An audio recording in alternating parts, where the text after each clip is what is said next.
傾新生系列，細説商學。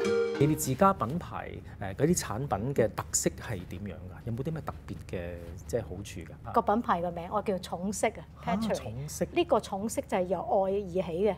我哋分2條啦，一個叫寵愛系列，另外一條叫愛寵系列。寵愛就係同人之間嘅愛啦，咁即係話情侶之間啦，媽咪同 BB 之間啦，我哋如果玉同銀做一啲好特別嘅首飾俾佢咧，愛寵系列咧，我哋會做好多人同寵物之間嘅互動嘅產品，有俾狗仔戴嘅，亦都有俾我哋人仔戴嚇，非常之得意。BB 同埋小動物都有。都有，咁亦都有年青人嘅非常之好潮流、好 fashion 嘅首飾。香港同澳門嘅市場，你哋發展得好好啦。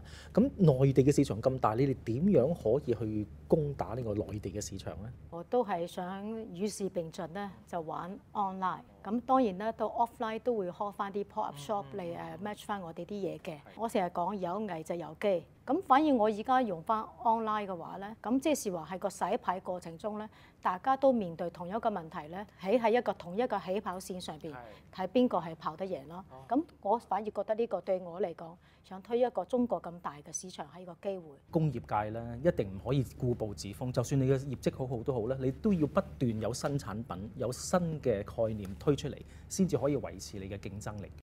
咁如果真係要去國內投資咧，實應該咧就係要了解嗰啲城市佢哋嘅產業政策啦，咁就要帶一啲創新嘅意念啊，同埋加埋咧就喺國際上有一啲市場嘅聯繫，咁咧就先至可以利用到中國嘅比較強嘅工業實力嚟到參與呢個國際嘅競爭。